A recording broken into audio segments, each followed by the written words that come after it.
성도 여러분 안녕하십니까? 바이블 빌리버입니다. 오늘은 다니엘 7장의 작은 뿌리, 다니엘 8장에서는 어떻게 예언되고 있는지, 다니엘 8장에 매일 드리는 제사를 폐하는 작은 뿔과 2300쥐야 예언에 대해 서론을 살펴보겠습니다. 다니엘 8장 8절에서 14절. 수염소가 큰 뿔이 꺾이고 그 대신에 현저한 뿔 넷이 하늘 사방을 향하여 났더라.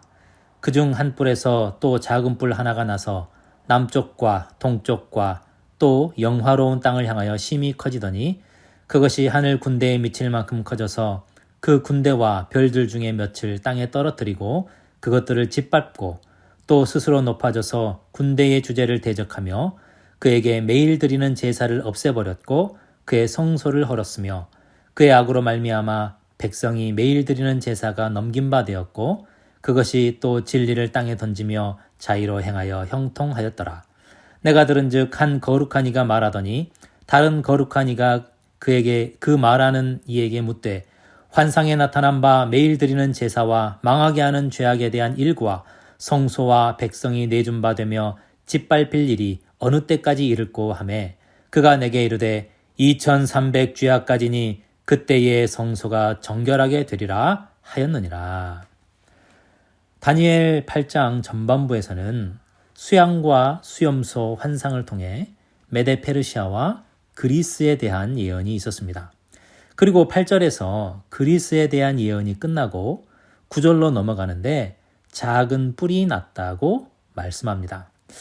지금 우리가 지금까지 다니엘 2장과 7장에서 살펴보았듯이 그리스 다음에는 로마가 나와야 합니다. 그리고 로마에서 작은 뿔이 솟아납니다.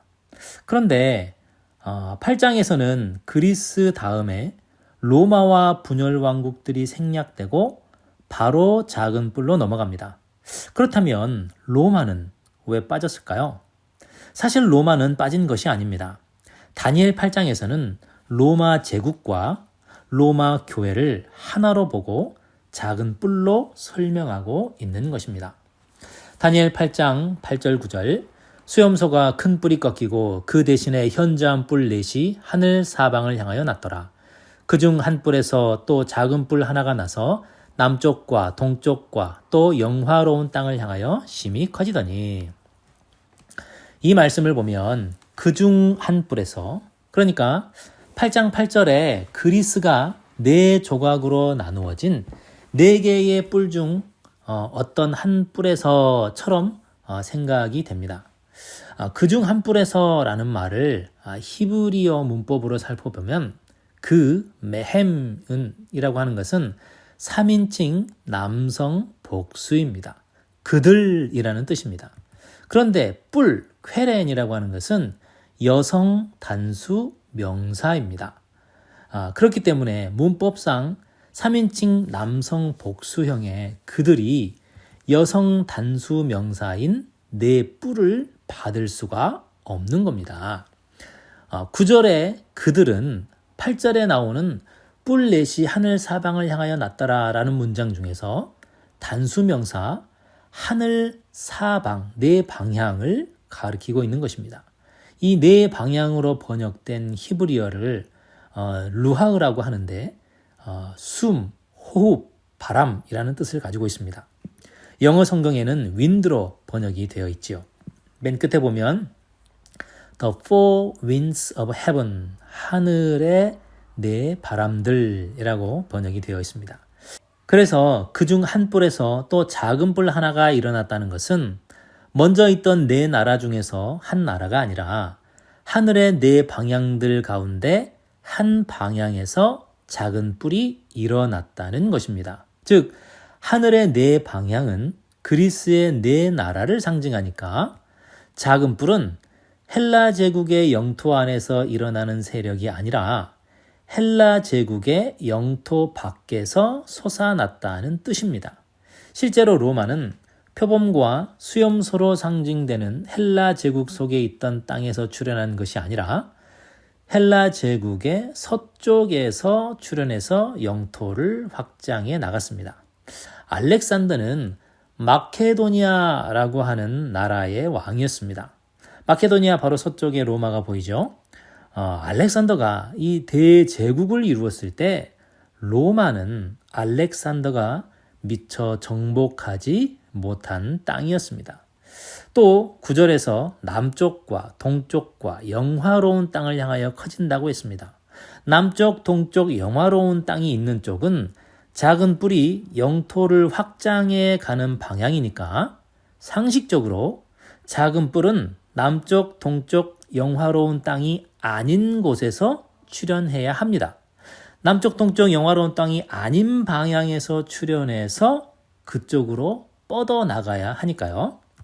로마는 BC 168년 남쪽의 이집트를 정복하고 또 BC 65년 동쪽에 있던 셀류커스 제국이 로마에게 점령당합니다. 그리고 BC 63년 영화로운 땅인 팔레스틴 지방이 로마에 편입이 됩니다. 서쪽에서 일어난 로마가 성경이 예언한 순서대로 남쪽과 동쪽과 영화로운 땅을 차례차례 집어삼킨 것이죠. 영화로운 땅은 예루살렘을 중심한 팔레스타인 지역을 뜻하는 것입니다. 다니엘 11장 41절 그가 또 영화로운 땅에 들어갈 것이요 많은 나라를 패망하게 할 것이나 오직 에돔과 모압과 암몬 자손의 지도자들은 벗어나리라. 영화로운 땅이 에돔, 모압, 암몬 자손의 땅인 것을 보니까 예루살렘과 그 주변의 가나안 땅을 뜻하는 것이 확실하죠. 자, 8장 9절에서 작은 뿔은 로마 제국과 로마 교회를 하나로 본 것입니다. 왜냐하면 로마 제국도 하나님을 대적하고 하나님의 백성들을 핍박했습니다. 로마가 가지고 있는 하나님을 대적하고 백성을 죽이고 핍박하는 사탄의 정신을 로마 교회가 그대로 물려받았기 때문에 로마 제국과 로마 교회를 하나님을 대적하는 작은 뿔로서 하나로 본 것입니다. 로마 교회가 하나님을 대적하고 하나님의 백성을 핍박하는 것을 누구한테 배웠겠습니까? 로마입니다. 로마한테 배워서 그렇게 타락한 것이지요. 21세기를 살고 있는 지금까지도 천주교회의 공식적인 명칭은 로만 카톨릭 교회입니다. 로마 제국이 멸망해서 역사 속으로 사라졌다고 생각하면 오산입니다. 로마 제국은 로마 카톨릭 교회라고 하는 옷으로 갈아입고 아직도 건재한 것이죠. 다니엘 2장에서 철로 된 종아리가 발가락 끝까지 뻗어 있습니다. 발가락 끝이라고 하는 것은 세상 역사의 끝까지 로마가 존재한다는 겁니다. 그런데 로마는 망해서 사라졌습니다. 그러나 로마는 망한 것이 아닙니다. 로마는 로마 카톨릭 교회라고 하는 다른 옷으로 갈아입고 지금까지 존재하고 있는 것입니다. 로마 교회는 로마 제국의 연속인 것이죠. 또 다니엘 7장에서 작은 뿔은 로마의 머리에서 솟아난 뿔입니다. 작은 뿔의 태생 자체가 로마입니다. 따라서 로마 제국과 로마 교회는 예언의 구조상 한 몸을 이루고 있는 것입니다. 우리나라도 애국가가 있습니다. 바티칸도 나라이기 때문에 애국가가 있습니다. 바티칸의 애국가를 들어보시면 이게 바티칸 애국가인지 로마 애국가인지 구분이 안 갈 겁니다.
성도 여러분, 로마 제국은 로마 교회라는 옷으로 갈아입고 아직까지 존재하고 있습니다.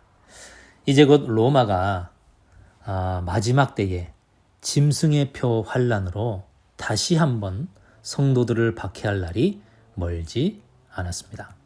다니엘 8장 10절, 그것이 하늘 군대에 미칠 만큼 커져서 그 군대와 별들 중에 몇을 땅에 떨어뜨리고 그것들을 짓밟고. 하늘 군대에 미칠 만큼 커졌다는 것은 하나님의 권위에 도전하고 자신을 하나님과 동급으로 인식한다는 것이죠. 작은 뿔이 자신을 신처럼 숭배하고 경배하도록 강요하는데, 그렇게 하지 않으면 별을 땅에 떨어뜨리는 겁니다. 성경에서 별은 교회의 지도자들을 의미하는 것입니다. 요한계시록 1장 20절, 내가 본 것은 내 오른손에 7별의 비밀과 또 7 금촛대라. 7별은 7 교회의 사자요 7 촛대는 7 교회니라. 로마 제국, 황제를 신으로 숭배할 것을 강요했습니다. 거절하면 사형으로 다스렸지요. 그것은 곧 교회의 지도자들을 별을 떨어뜨리는 행위였습니다. 로마 교회, 교황을 하나님의 대리자로 숭배하도록 강요했습니다. 교황을 하나님의 대리자로 인정하지 않으면 이단으로 규정하고 파문시키며 학살했습니다. 사형한 것이죠. 로마 교황도 자신을 숭배하지 않으면 별을 떨어뜨린 것입니다. 다니엘 8장 11절, 또 스스로 높아져서 군대의 주제를 대적하며 그에게 매일 드리는 제사를 없애버렸고 그의 성소를 헐었으며. 군대의 주제를 대적한다는 것은 예수님을 공격한다는 것입니다. 그리고 매일 드리는 제사를 없애고 성소를 헐어버립니다. 성소는 하나님께서 죄인을 구원하시는 구원의 원리를 담고 있는 곳입니다. 성소를 헐었다는 것은 죄인이 어떻게 구원받을 수 있는지를 깨닫지 못하도록 한다는 겁니다. 매일 드리는 제사와 성소는 뒷부분에서 제가 다시 설명을 드리겠습니다. 로마 제국, 군대의 주제이신 예수님을 십자가에 처형했습니다. 교회를 핍박했고 실제적인 성소가 있는 예루살렘 성전을 파괴했습니다. 로마 교회는 교황이 예수님의 중보 사역을 대리했습니다. 대리자라는 것이죠. 교회를 핍박했고 성소를 공격한 것은 구원의 원리를 변개하고 바꿔버리는 것입니다. 어떻게 구원받는지를 알 수 없도록 해버린 것입니다. 뒤에서 또 설명하겠습니다. 다니엘 8장 12절, 그의 악으로 말미암아 백성이 매일 드리는 제사가 넘긴 바 되었고 그것이 또 진리를 땅에 던지며 자의로 행하여 형통하였더라. 진리는 무엇일까요? 성경에 진리라고 직접적으로 표현한 성경 구절이 122번이나 됩니다.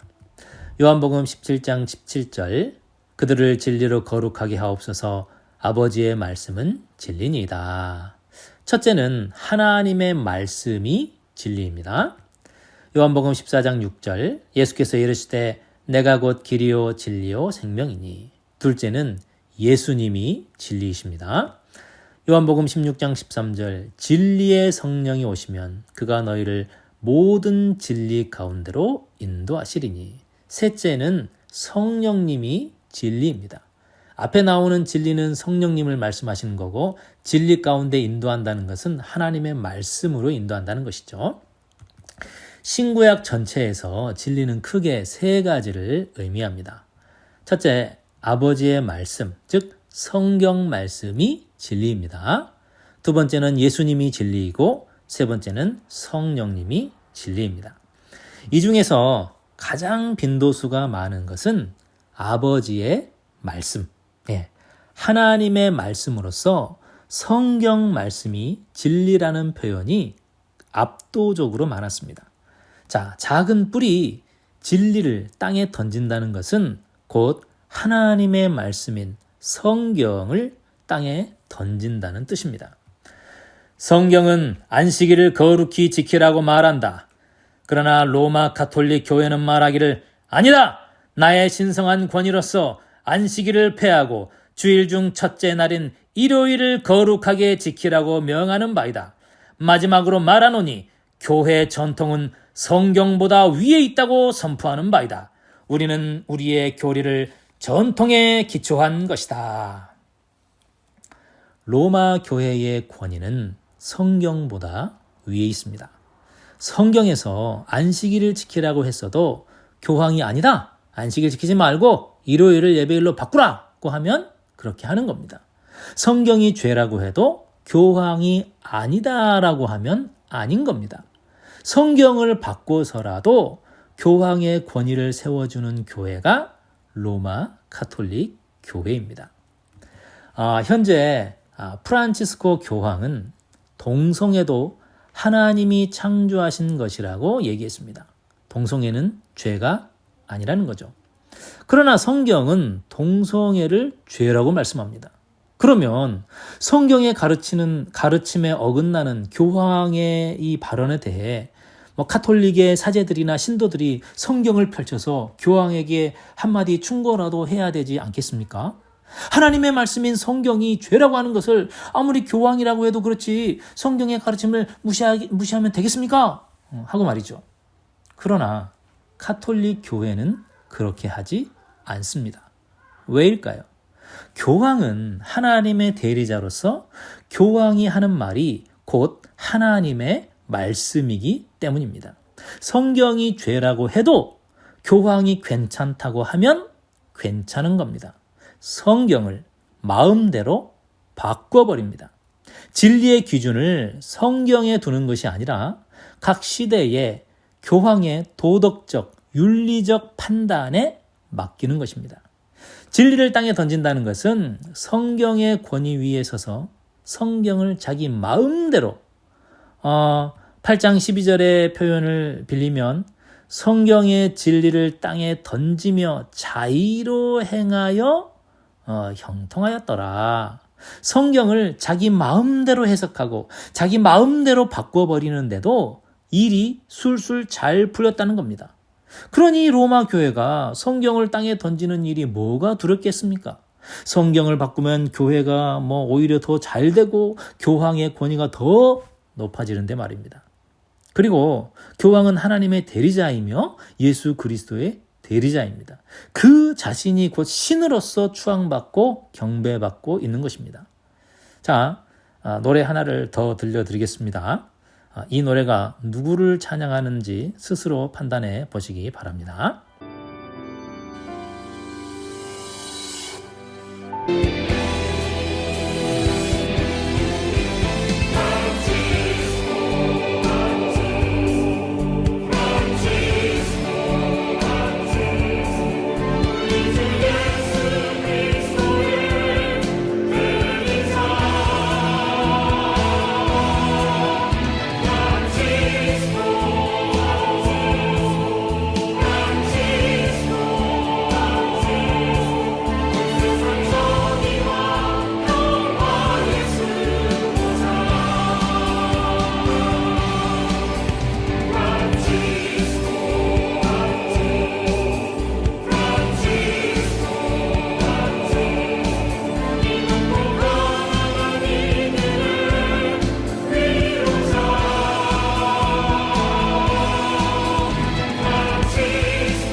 로마 교회는 교황을 단순히 지도자로서 존경하는 것이 아니라 하나님의 대리자로서 신처럼 숭배하는 교회입니다. 로마 교회는 성경의 진리와는 상관없는, 아니 오히려 성경의 진리를 거스르는 수많은 거짓 교리들을 만들어 진리로 포장해 왔습니다. 이 부분에 있어서 가톨릭 교회뿐만 아니라 오늘날 개신교회도 자유롭지 못합니다. 개신교도 가톨릭이 만들어 놓은 거짓 교리들을 진리로 믿고 있는 부분이 많으니까요. 어떤 것들이 있을까요? 진리를 땅에 던지며 자의로 형통하였더라. 자, 진리가 된 거짓들. 면죄부 판매. 살아있는 사람들이 헌금을 내면 죽은 영혼이 구원받는다는 겁니다. 교황 무류설. 교황은 잘못을 저지를 수가 없다는 것이죠. 교황, 신의 대리자. 교황은 하나님의 대리자로서 하나님의 권세를 가지고 있다는 것입니다. 교황은 천주교 사제들의 대표자가 아닙니다. 그냥 교회 담임 목사가 아니라 하나님으로 경배를 받는 것입니다. 영혼불멸설. 인간에게 영혼이 있어서 사람이 죽으면 몸에서 영혼이 빠져나가 그 즉시 천국에 가고 지옥에 간다라는 것입니다. 그리고 영원히 불타는 지옥. 로마 교회는 지옥을 영원히 불에 타며 고통이 끝나지 않는 공포의 장소로 만들어 놓았습니다. 과거 사람들에게 가톨릭 교회를 따르지 않으면 죽음 후에 영원히 불타는 지옥에서 영원히 고통을 받게 된다고 가르쳤습니다. 사람들은 지옥이 무서워서 교회에 나올 수밖에 없는 거예요. 그리고 사제들의 말에 무조건 복종하는 겁니다. 왜? 사제에게 저주를 받으면 지옥에서 영원히 고통을 받을 수도 있다는 두려움 때문이었습니다. 그래서 영원히 불타는 지옥은 사람들을 통제하고 굴복시키는 아주 좋은 도구였습니다. 성도 여러분, 여러분은 지옥에 간 사람들이 영원히 고통받기를 원하십니까? 여러분의 믿지 않는 남편이나 아내, 또 부모님, 또 사랑하는 아들, 딸이 영원한 고통 속에서 신음하기를 원하십니까? 로마 교회가 사람들을 통제하고 굴복시키기 위해 거짓으로 만들어 놓은 것입니다. 그러나 지옥은 확실히 존재합니다. 지옥에서 불에 탑니다. 고통을 당합니다. 그러나 그 고통이 영원히 계속되지는 않습니다. 만약에 하나님이 그런 지옥을 만드셨다면 그런 하나님을 우리가 어떻게 받아들여야 할까요? 천국과 지옥은 제가 예언 강의가 어느 정도 마무리가 되면 반드시 제가 다루도록 하겠습니다. 그 다음에 연옥설. 천국, 지옥 말고 연옥이라는 곳이 있는데 대부분의 죽은 사람들이 다 연옥에 가 있습니다. 그래서 이 땅에서 살아있는 사람들이 헌금을 내면 연옥에 있는 영혼이 구원받을 수 있다고 가르치는 것입니다.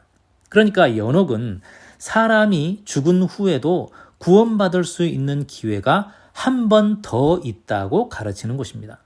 성도 여러분, 저는 사람이 구원받을 수 있는 기회는 오직 한 번, 우리가 이 육신을 입고 사는 우리의 한 번뿐인 인생이라고 믿습니다. 여러분도 그렇게 믿으시죠? 그러나 로마 교회는 아니다. 연옥에 가서 죄에 대한 보상이 잘 이루어지면 거기서도 구원받을 수 있어. 이렇게 가르칩니다. 구원받을 수 있는 기회가 한 번 더 있는 것이죠. 십계명 변경. 참 세상에 하나님이 직접 쓰신 십계명을 바꾼 교회가 로마 교회입니다.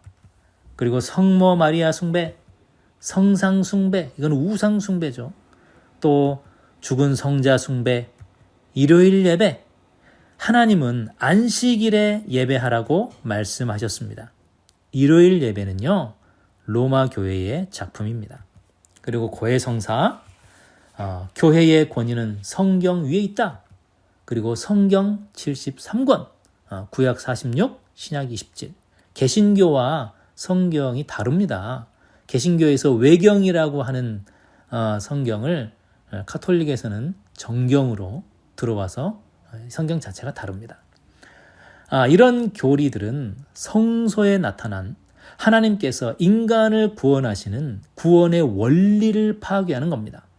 특히 이것들 중에서 우리를 가장 병들게 하고 진리를 찾지 못하게 하는 것이 이거는 제 개인적인 것입니다. 제 개인적으로는 영혼불멸설이라고 생각합니다. 영혼불멸설에서 연옥이 나오고 연옥에서 면죄부가 나오고 또 영원히 불타는 지옥이 나옵니다. 영혼이 불멸, 이렇게 죽지 않으니까 지옥에서도 산채로 영원히 불 속에서 고통을 받고 있는 것이죠. 그리고 마리아 숭배, 죽은 성자 숭배, 이런 것들도 영혼불멸설에 기초한 것입니다.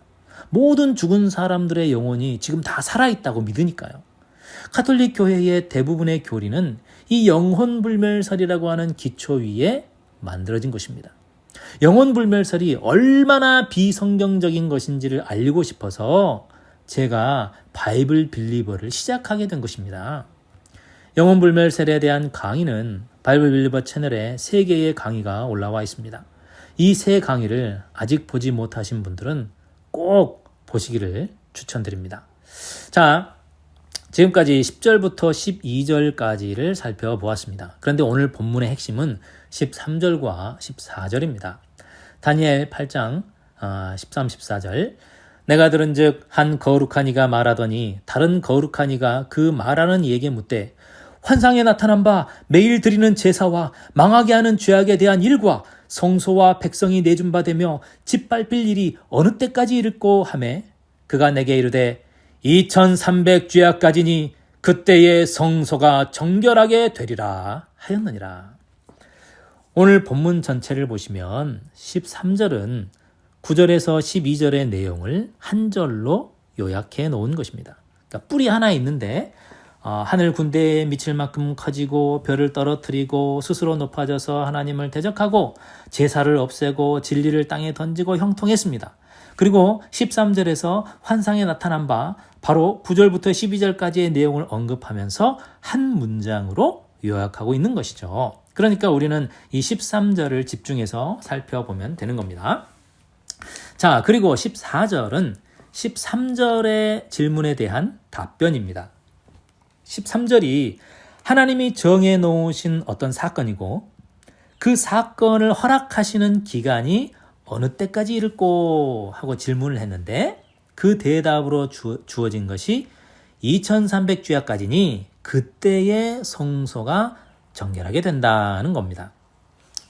그렇다면 2300 주야까지 일어나는 사건은 성소가 더럽혀지는 사건이 일어나는 겁니다. 2300 주야가 끝나면 성소가 정결해지고 깨끗해지는 것이니까 그 전까지는 성소를 더럽히는 일이 계속된다는 뜻입니다.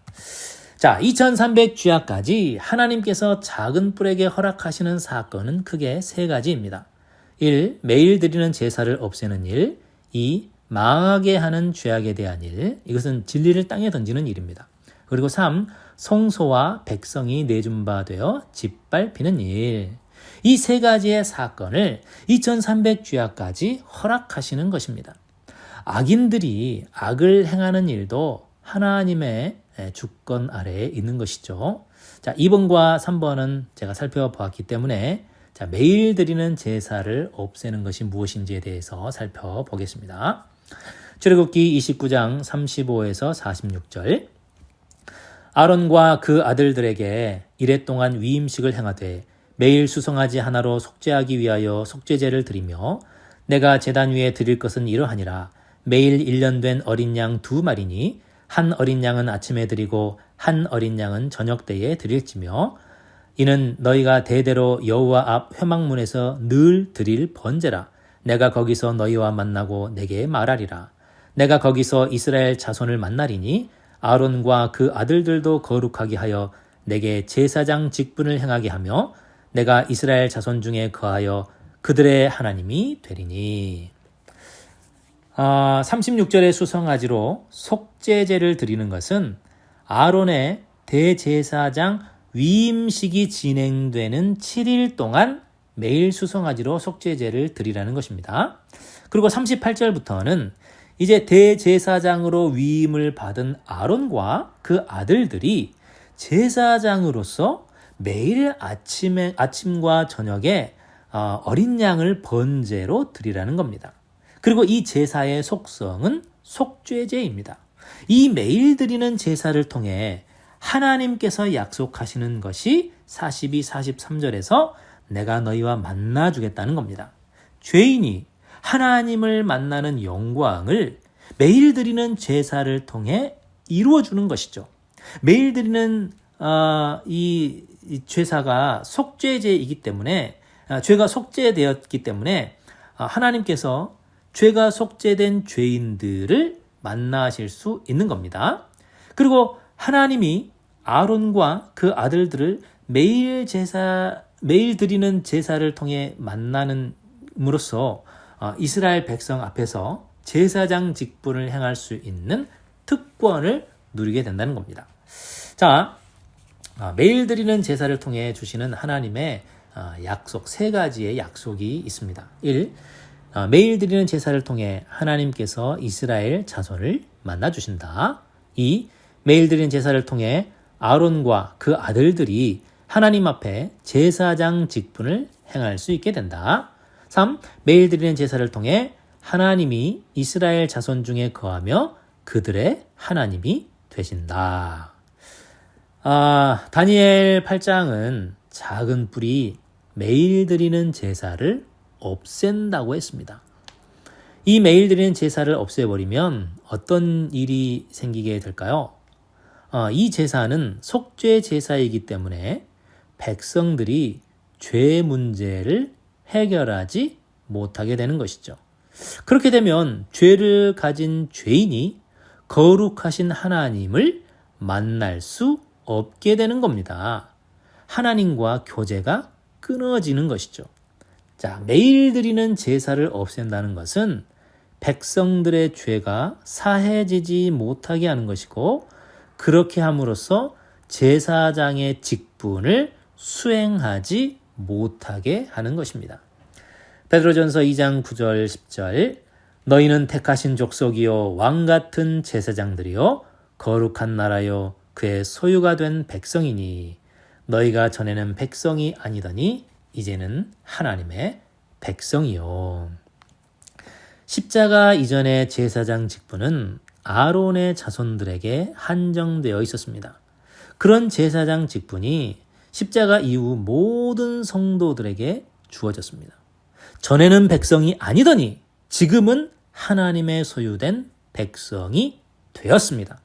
그런데 작은 뿔 로마 교황이 매일 드리는 제사를 없애버려가지고 하나님께서 이스라엘 자손을 만날 수 없게 한다는 겁니다. 즉, 하나님의 백성들이 죄를 해결하지 못하도록 하는 것이고, 죄 문제가 해결되지 못하니까 제사장 직분을 행할 수 없는 것입니다. 그렇다면 작은 뿔 로마 교황이 어떤 방법을 써서 매일 드리는 제사, 즉 속죄를 할 수 없도록 한 것일까요? 예수님의 십자가 사건 이전에는 양을 잡아서 속죄 제사를 드렸습니다. 그러나 십자가 사건을 통해 지성소를 가리던 휘장이 위에서부터 아래로 찢어졌습니다. 1년에 한 번 대속죄일에 오직 대제사장 한 사람만 겨우 들어갈 수 있었던 지성소였습니다. 그런데 그 지성소를 가리던 휘장이 찢어져 버렸어요. 누구든지 예수 그리스도의 십자가의 은혜로 말미암아 하나님께 직접 나아갈 수 있게 된 것입니다. 히브리서 4장 15, 16절 우리에게 있는 대제사장은 우리의 연약함을 동정하지 못하실 리가 아니요 모든 일에 우리와 똑같이 시험을 받으신 이로되 죄는 없으시니라. 그러므로 우리는 긍휼하심을 받고 때를 따라 돕는 은혜를 얻기 위하여 은혜의 보좌 앞에 담대히 나아갈 것이니라. 누구든지 하나님의 은혜의 보좌 앞에 담대히 나아갈 수 있습니다. 예수 그리스도의 십자가의 은혜는 예수를 주로 고백하는 모든 이들에게 왕같은 제사장 직분을 주셨기 때문에 우리가 더 이상 이제 양을 잡아서 제사를 드릴 필요가 없이 누구나 예수 그리스도의 이름으로 기도하고 주님께 구하면 다른 중간 단계를 거치지 않고 예수님을 통해 직접 죄사함을 받게 되는 것입니다. 이 얼마나 큰 은혜입니까? 그런데 작은 뿔 로마 교황이 예수님을 믿는 성도들이 예수님께 직접 나아가지 못하게 막았습니다. 어떻게 막았습니까? 죄를 용서받기 원하면 교회의 사제들에게 가서 고해성사를 해야 된다고 가르쳤습니다. 고해성사를 해서 사제가 죄를 용서해 주어야 죄가 사해진다고 가르쳤습니다. 성경에 죄사함에 대한 그 많은 말씀들이 있어도 다 무시하고 사제에게 가서 고해성사를 해라. 가톨릭 교회는요, 고해성사를 해서 하나님이 죄를 용서해 주는 것이 아닙니다. 사제가 직접 죄를 용서해 주는 것입니다. 고해성사는 나의 통해를 하느님과 교회 앞에 밝히고 인정받는 표시이다. 교회에서는 모든 신자는 1년에 적어도 한 번은 고해성사를 받고 영성체하여야 한다는 교회법에 따라 꼭 고해성사를 받도록 강력하게 권고하고 있다. 우리는 고해성사를 집전하는 사제를 통해 죄를 용서받는다. 용서는 하나님께로부터 직접 임하는 것이 아니다. 그러므로 자주 신부들에게 죄를 고백해야만 하는 것이다. 가톨릭 교회는 하나님께 죄를 고백하지 않습니다.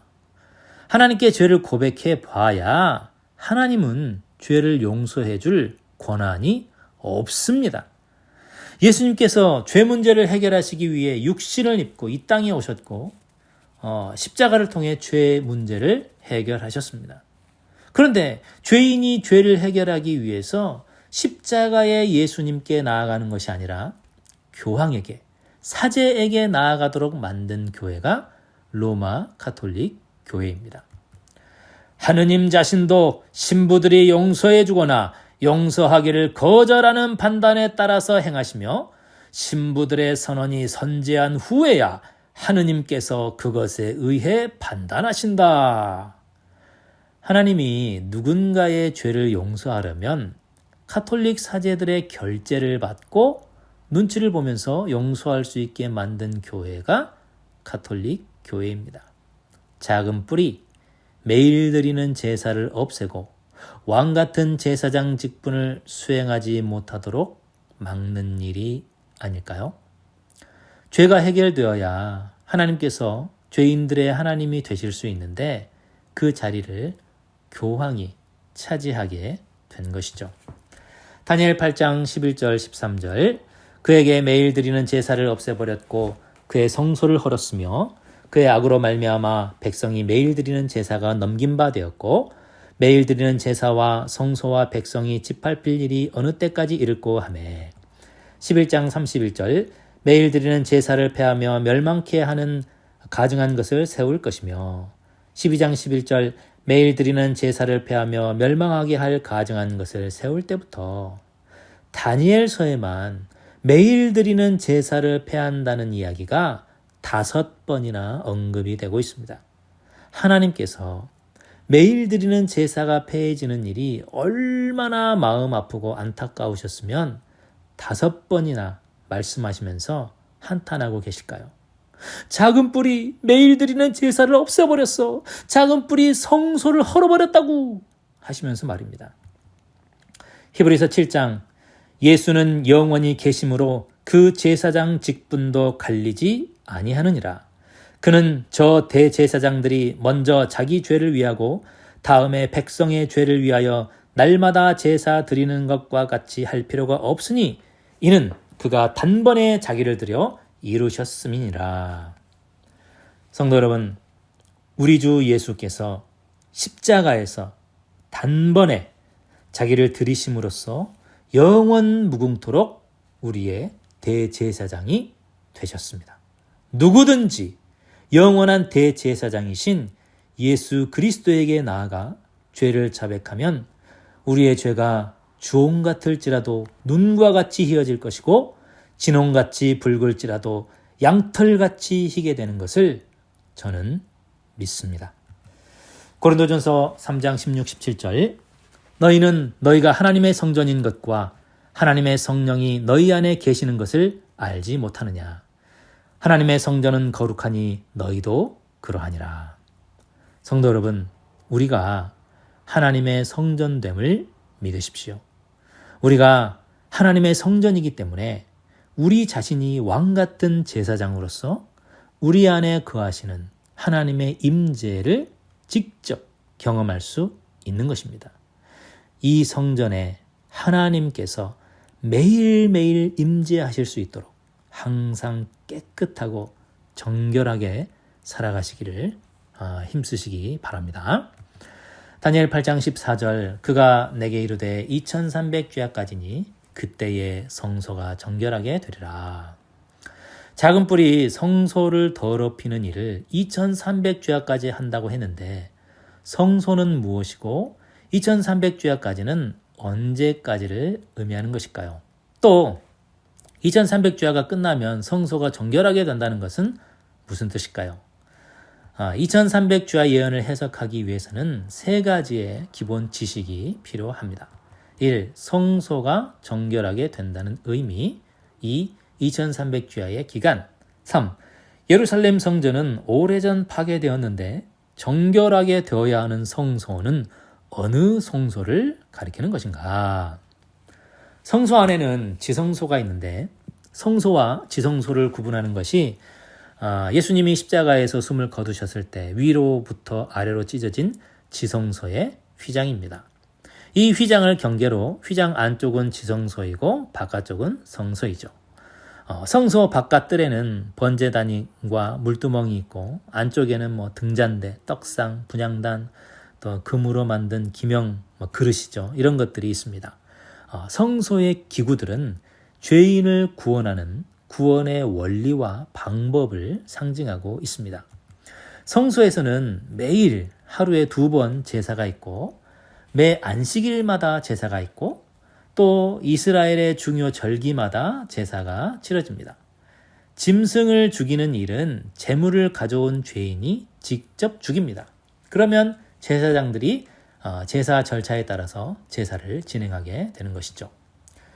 자신의 죄를 회개하며 어린 양에게 안수하세요. 주여, 제가 죄를 범했습니다. 회개하오니 용서하소서. 양은 직접 죽여야 합니다. 나머지는 저희가 도와드리겠습니다. 어린 양아, 미안하다. 네가 내 대신 죽어줘야 되겠다. 에잇!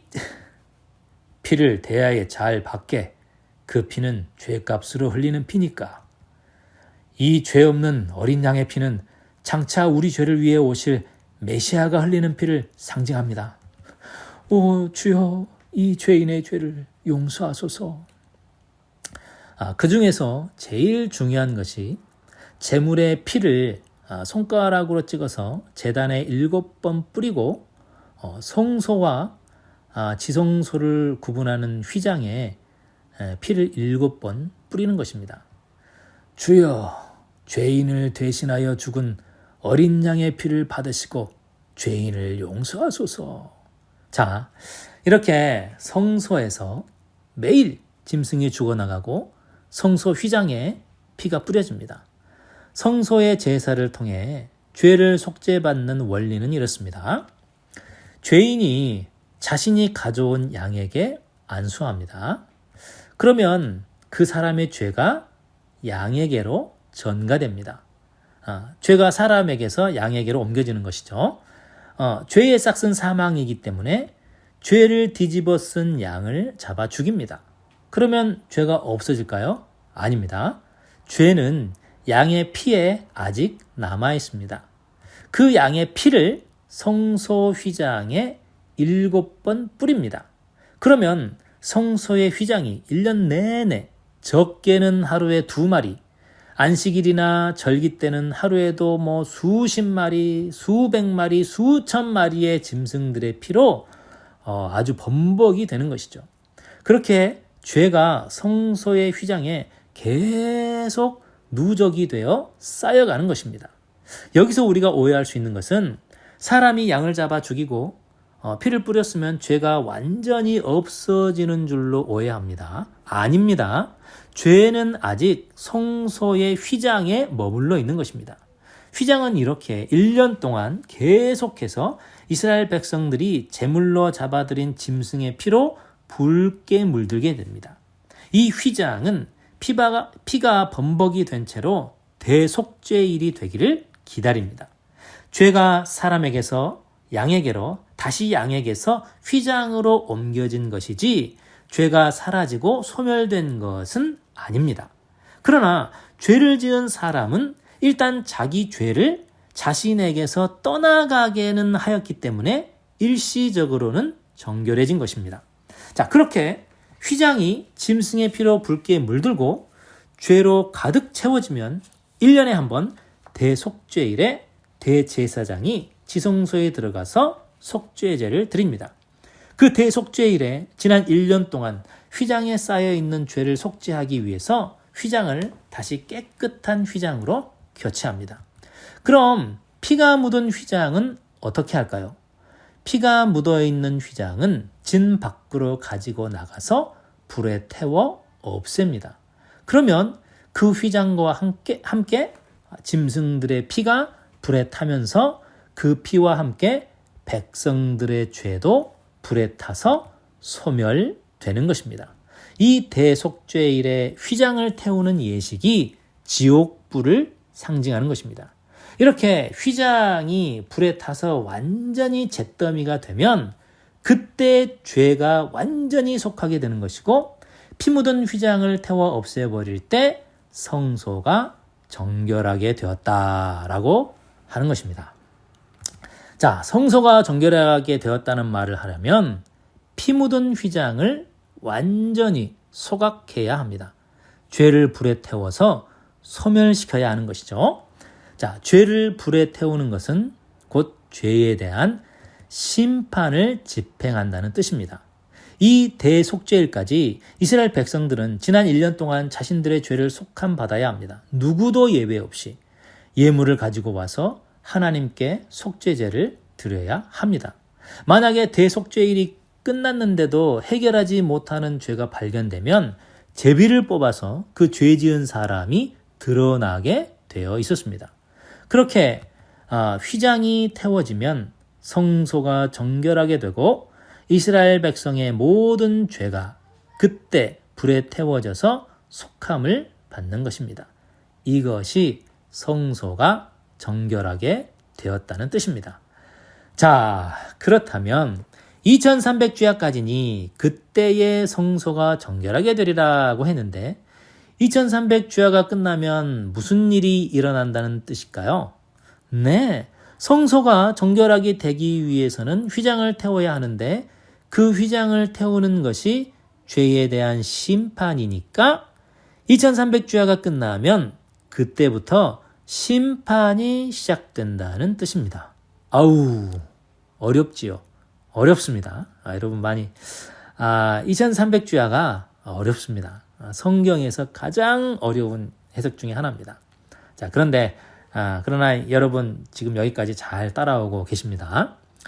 다니엘 2장과 7장과 8장의 예언들의 핵심 내용을 한번 살펴보겠습니다. 다니엘 2장, 금나라, 은나라, 논나라, 철나라, 쇠화진흙, 심판과 돌나라로 끝납니다. 다니엘 7장, 사자, 곰, 표범, 괴물, 작은 뿔, 심판과 영원한 나라로 끝이 납니다. 다니엘 8장, 수양, 수염소, 매일 드리는 제사를 패하는 작은 뿔, 성소의 정결로 끝이 납니다. 다니엘 2장의 돌나라와 7장의 영원한 나라는 모두 하나님이 이 땅을 심판하신 후에 세워지는 나라입니다.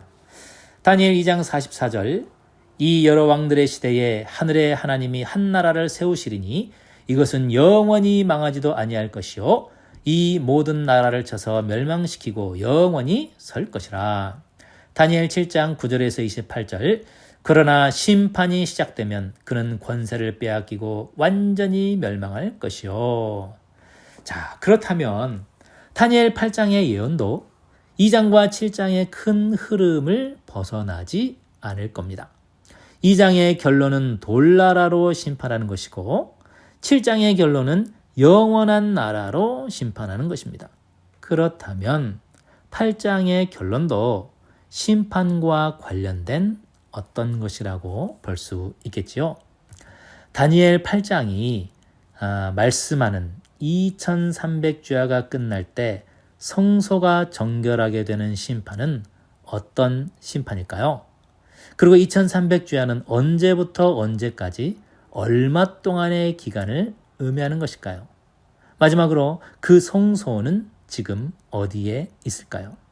그 내용은 다음 시간에 계속 이어가도록 하겠습니다.